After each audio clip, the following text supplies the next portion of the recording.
정당 원내대표가 이런 얘기를 한 적이 있습니다. 주진우 만나고 미술관 관람한 조국 국민을 조롱했다. 예, 그렇게 비판 기사 있었었는데.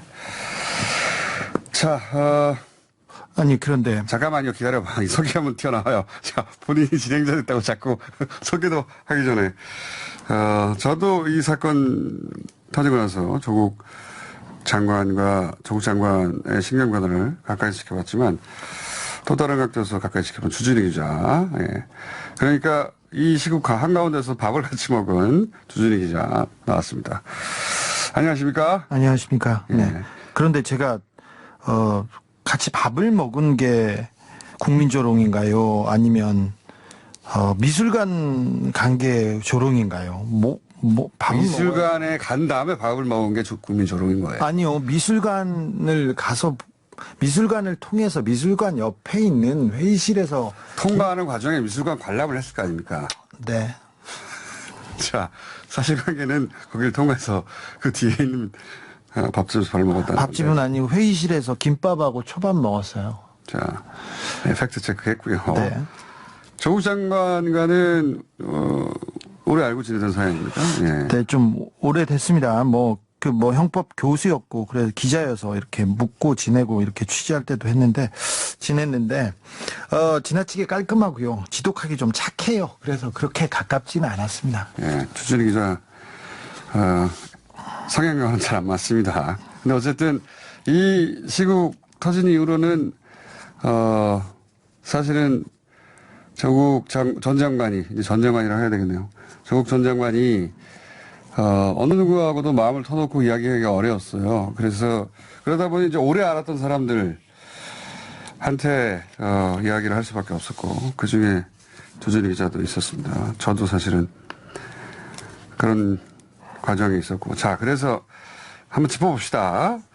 수많은 일들이 있었는데, 몇 가지 변곡점이 됐던 사건들이 있었어요. 시점들이. 자, 우선 부인 기소, 예. 청문회 당일이죠. 부인 기소가 굉장히 큰 변곡점이었어요. 예. 그때, 조국 전 장관이 이 부인 기소를 어떻게 받아들였습니까?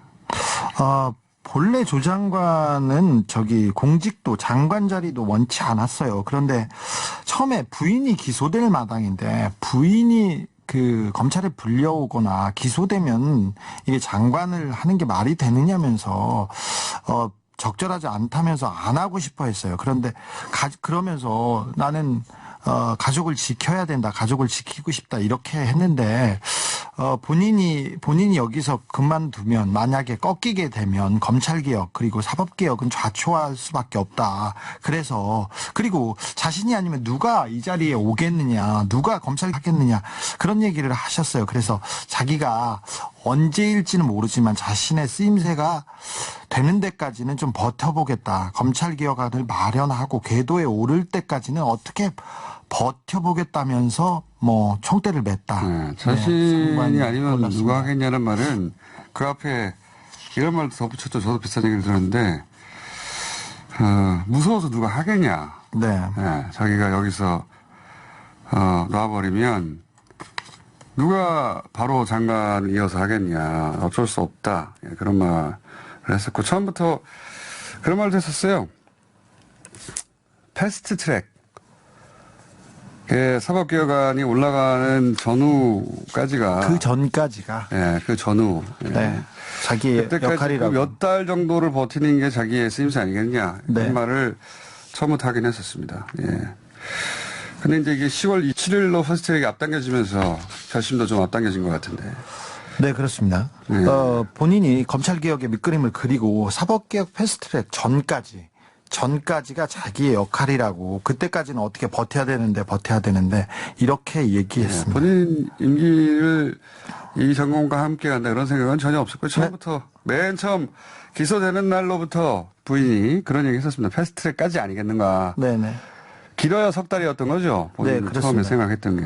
패스트트랙이 진행되면 사실은 공은 국회로 넘어가지 않습니까? 그런데 자한당이 자신의 퇴진을 전제 조건으로 걸고 계속 저항할 거여서. 패스트트랙을 자기가 패스트트랙에 또 걸림돌이 되고 걸림돌이 돼. 근데 자기가 뭐 예, 그런 부담이 되는 거는 원치 않았습니다. 처음부터 패스트트랙 직전 정도 혹은 뭐 직후 정도까지 생각 그 말을 했었어요. 예, 저도 들었었고 주진우 기자도 또 따로. 근데 이제 그 말을 하는 걸 보고 저는 참 바보 같은 사람이다. 자기 가족 지금 챙기기도 벅찬 상황인데, 자기 쓰임새는 임명권자가 결정하는 것이고 자기는 패스트트랙까지 2달 혹은 석 달만 버티면, 자기 쓰임새가 거기까지라고 말하는 걸 듣고, 말은 누구나 그렇게 할 수 있는데 참 바보 같은 사람이다. 네, 진짜 그렇게 생각했어요. 이분은 좀 어느 면에서는 뭐 형법학 교수고 서울법대 교수여서 자기 일은 뭐 굉장히 훌륭하지만 어떤 면은 좀 바보 같은 면이 바보 같아요. 많아요. 말하다 보면. 네, 되게 드문데요. 뭐 좋은 사람이다 뭐 이런 거는 그냥 다 아는 사실이어서 좀 넣겠는데 이 어려운 상황에서도 고비에서도 힘들다는 한마디 안 했어요. 그리고 가짜뉴스 계속 쏟아지고 언론의 집중 포화를 받을 때 그리고 검찰의 공격이 너무 매서웠을 때 거칠었을 때 있었지 않습니까? 그런데 남 탓을 안 해요. 그게 특징이에요. 욕도 안 합니다. 남 탓 안 하는 거 하나고 네. 누군가를 원망하지 않는 게 특징이에요. 그래서 제가 바보 같다는 겁니다. 네. 맨날 미안하다, 감사하다, 미안하다, 심지어 조국 반대 태극기 집회가 있었지 않습니까? 거기 나온 사람들한테도 이 사람들한테 미안해서 어떻게 하냐고 감사하다고 이런 얘기를 해가지고요. 좀 이상하다고 이상한 저한테도 이 감사하다는 말을 제일 많이 했어요. 그래서 사퇴 결정하고도 참으로 감사했다. 근데 이게 이렇게. 이제 직접 겪어보지 못한 사람들은 뭐 이런 얘기를 해도 믿지는 않겠지만 하여튼 원망 같은 게 없고 좀 바보 같다. 저도 그런 생각 많이 했습니다. 바보 같다. 그리고 또 하나의 변곡점은 뭐 이거는 보도가 안 됐으니 알 수가 없겠지만 일반적으로는 자녀들 때문에는 그 뭐 힘들다는 얘기 한 번도 안 했다는데 자녀들 소환되고 또 기소될 수 있다 얘기 나오고 또 조민 씨가 흔들리는 부모님 지켜보면서 인터뷰하고 이 자녀들 이야기가 나왔을 때 그때 힘들다고. 그때는 힘들었죠. 자식 문제인데 자기 때문에. 그때는 힘들었어요. 자기 때문에 자식들이 이렇게 파헤쳐지고 이렇게 갈기갈기 찢기는 걸 보고 부모의 마음이 어떻겠어요. 이건 저 부모라면 그때 다. 저도 관둘 수도 있겠다는 생각을 처음으로 했어요. 그때. 특별히 자녀 둘을 모두 기소할 수 있다는 그런 압박이 굉장히 심했어요. 그리고 이제 뭐 딸 같은 경우는 고졸이 된다는 뉴스가 꽤 많이 나왔어요. 네네. 예, 거기까지도 거의 감수하고 있었기 때문에. 근데 그때는 저는 이 조국 전 장관이 이때 곧 관둘 수도 있겠다는 생각을 처음으로 했어요, 그때. 근데 아버지인데 애비로서 너무 안타깝다, 애비로서 너무 미안하다 얘기를 계속했는데 아니 뭐 검찰 개혁이고 나라도 조국도 다 중요한데 자식이 기소되면서 자식이 그러니까 자기를 용서할 수 있을까? 과연 네. 내가 검찰 개혁 밑그림 뭐 다 좋은데 자식이 기소되면 스스로를 용서할 수 있을까? 그때 저는 갈등한 걸로 봤습니다. 네, 계속 그래서 그 얘기를 흔들렸어요, 크게. 얘기를 하다가도 내가 자식한테 이렇게 죄를 지어서 용서받을 수 있을까 그런 얘기도 좀 하고는 크게 했습니다. 흔들렸고, 예. 근데 이제 역설적이지만 조민 씨의 인터뷰에 굉장히 당황은 했습니다. 네. 반대도 했던 걸로 제가 한가운데였으니까 알죠. 네. 반대한 것은. 애비로서 딸이 또 다른 의혹에 휘말리고 또 공격받을까봐 너무 마음이 아프다고. 근데 이제 조민 씨 인터뷰가 거꾸로 장관을 그때 한편으로는 그만해야 될지도 모르겠다는 생각하는 걸 또 멈추게 만들었어요. 예, 괴로워도 했지만 그랬나요? 그거는 이제 저는 알고 있습니다. 네, 저는 다르게 알고 있어요. 각자 다르게 알고 있죠, 그 대목은. 네네. 어쨌든 자식 얘기 나오면서 매일매일 지옥이다라. 네네. 지옥이라는 표현. 네네. 그렇습니다. 그렇게 좀 유일하게 고통스러웠습니다. 흔들렸던 건 자식 네. 문제였던 거고요. 예. 그리고 촛불 집회가 이게 참 아이러니한 겁니다. 촛불 집회가 도대체 어떤 영향을 미쳤을까? 네. 많은 분들이 궁금해할 텐데. 가장 큰 변곡점이 촛불 집회라고 맞습니다. 봅니다. 예. 굉장히 큰 변곡점이고 그때 그때 사퇴 시점을 내심 결정한 걸로 저는 알고 있어요. 네, 그렇습니다. 예. 서초동 촛불 집회 현장에서 제가 전화 통화를 했었는데 조국 장관이 말을 잇지 못할 정도였습니다. 그러면서 이 상황이 너무 고맙다, 국민들이 너무 위대하다 얘기하면서 무섭다고도 했습니다. 감격하는데요. 동시에 이제는 짐을 내려놓을 수도 있겠구나 하는 생각을 이어갈 수 있다. 시민들이 그런 말을 했었어요. 시민들이 이어가겠다. 자신의 마음을 진심을 이해해 줬다. 뭐 이런 얘기도 좀 했습니다. 이게 이제 한 70발음이 안 됩니까? 70년 정도 이어져 온 시스템이기 때문에 7개월 이어진 것도 바꾸는 게 어려운 거예요. 7년도 아니고 70년 이어진 거기 때문에 그리고 이제 검찰개혁이라는 게 시민 일반이 매일 생각할 수 없는 주제예요. 그렇습니다. 근데 이게 이제 그 많은 사람들에게 굉장히 필요하다는 걸 느끼게 됐다는데 감격을 했고 또 동시에 저도 그때 당시 목구멍까지 뜨거운 것이 올라온다고 본인 편이에요. 예, 들었는데 그때 이제 내가 할 바를 다 한 것 같다. 이제는 시민들이 이어갈 수 있을 것 같다. 그래서 아이러니하게도 촛불 집회가 본인에게는 감동도 되고 위로도 되고 동시에 이제 내가 사퇴해도 될 것 같다는 생각을 네. 동시에 불러일으킨 사람. 그렇습니다. 저도 가장 결정적이었어요. 저도 그렇게 보는데요. 사실 장관이 되는 날부터 매일매일 사퇴를 고민했습니다. 조 장관은 뭐 자리에 이렇게 연연하겠다고 이렇게 나선 사람은 아닌데요. 그 자리에 계속 있어봐야 얻을 게 뭐가 있습니까? 개인으로 장관이 위대한 명예도 아니고 본인은 이제 바닥에 질질 끌려서 저작거리에서 너덜너덜해졌어요.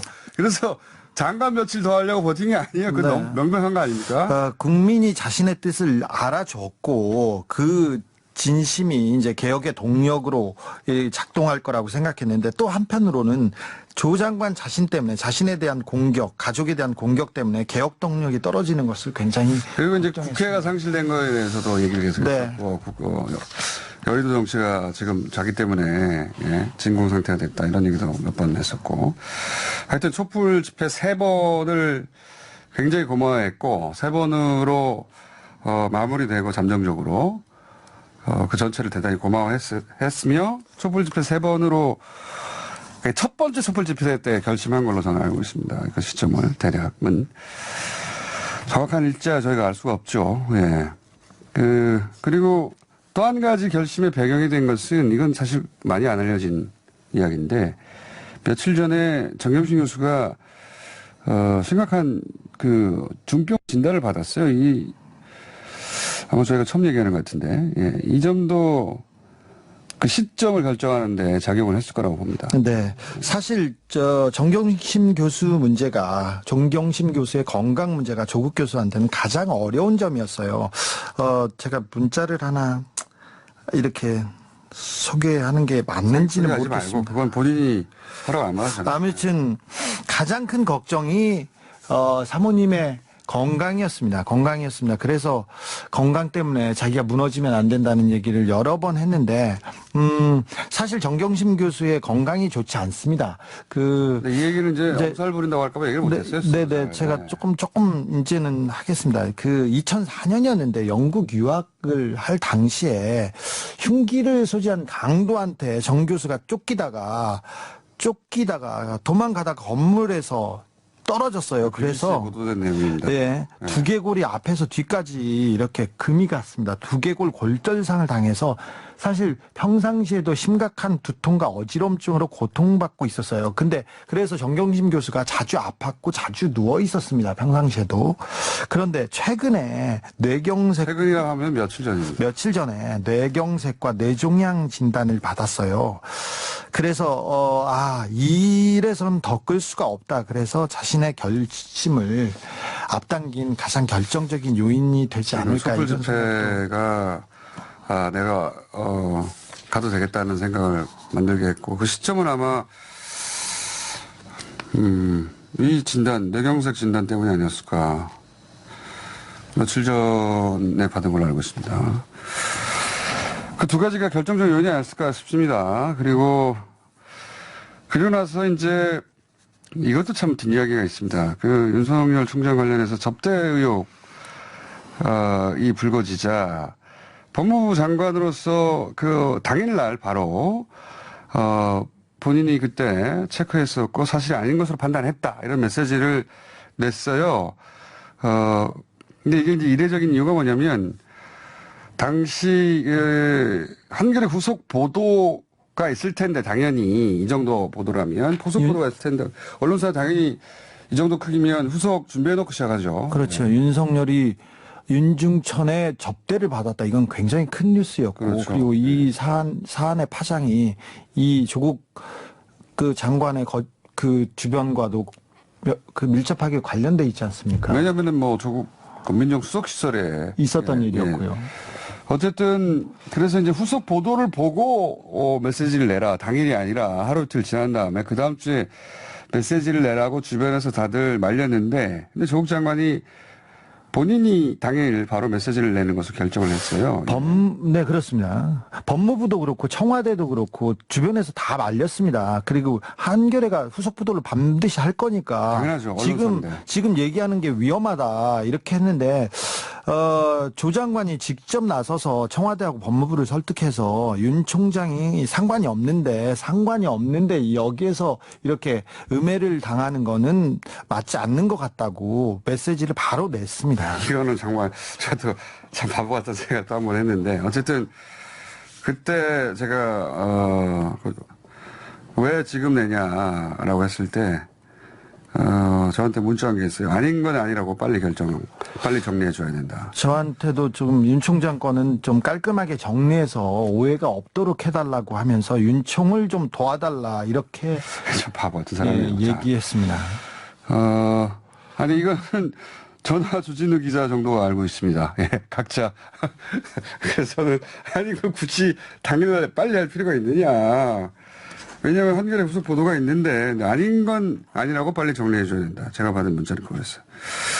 자 그렇게 해서 주요 변곡점들 얘기했는데 사실 이거 말고도 굉장히 많습니다. 예, 근데 본인이 어느 시점에 해야 될 얘기인 것 같고요. 저희가 가까이서 관찰한 건 그렇습니다. 예. 네, 그동안 저 얘기를 안 하고 저희가 얘기할 수도 없어서. 자, 그래서 이런 얘기를 했고 또 이어서 오늘 말고 계속 언론 역사에서 우리가 기록해야 될 변곡점들도 있는 것 같고 검찰 역사도 마찬가지인 것 같습니다. 그리고 정치 역사에도 마찬가지인 것 같고 아주 큰 사건이 이제 거의 일단락 됐는데 이건 저희가 정리를 해야 되겠다. 꼭 하나의 백서처럼 방송 관점에서도 정리해야 되겠 싶어서 오늘 첫 시간으로 이 얘기를 했고요. 네, 자, 어디까지 말해야 되는지 몰라서 저희가 좀 여기까지만 담당하게 해요, 했는데. 오늘은. 예. 네, 알았어요. 네.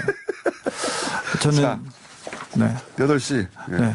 저는 8시에 아닌 밤중에 주진우에서 찾아뵙겠습니다. 네. 저는 자. DJ입니다. 네. 네. 주진우 기자였습니다. 감사합니다.